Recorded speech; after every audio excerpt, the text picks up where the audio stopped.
Hi everyone, my name is Liz from flutesoundscapes.com, and today I'm going to perform Allegro assai from the Australian Music Examinations Board Grade 2 syllabus, which is List B number 4. So I'll play the piece first and then I'm going to go through some practice tips for you.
The first thing I would say when approaching learning this piece is to break it up into around 3 sections, so you don't feel like you're having to tackle the whole piece all at once.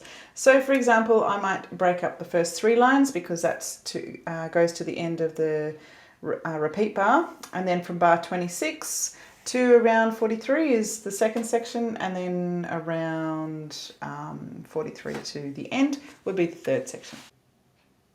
When it comes to the styling of this piece, I see it as light and lifted rather than the notes being long and drawn out. So what I mean by that is, rather than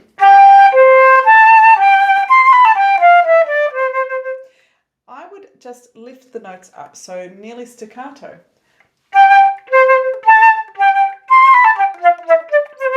So staccato in those descending quavers down, and the opening of the 4 crotchets, give them bounce, just so you're making a confident statement at the beginning of your piece.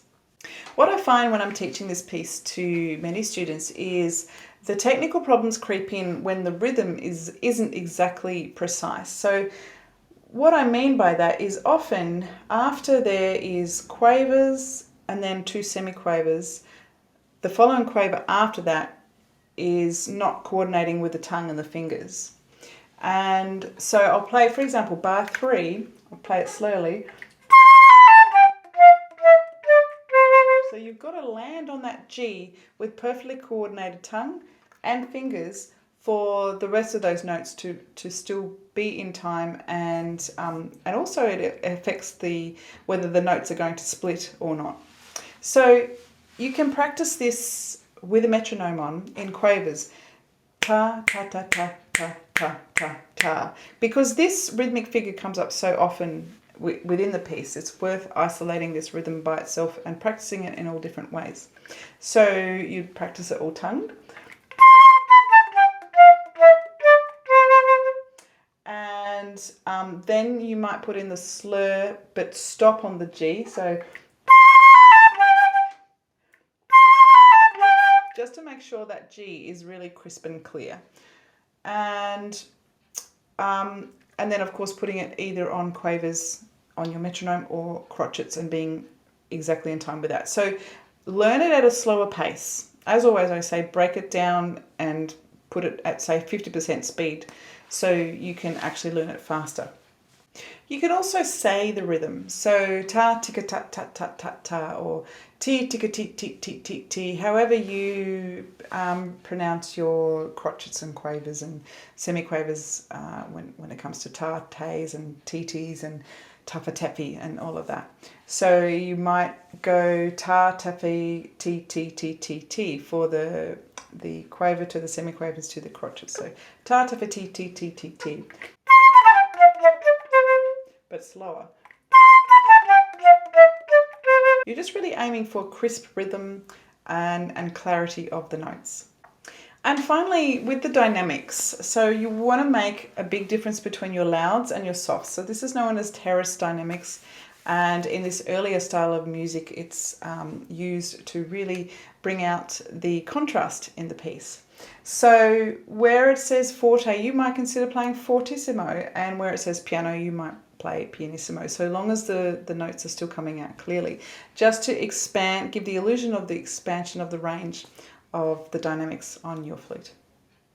So that's it for today. If you like this video, please give it a thumbs up and subscribe to my channel for more practice tips like this.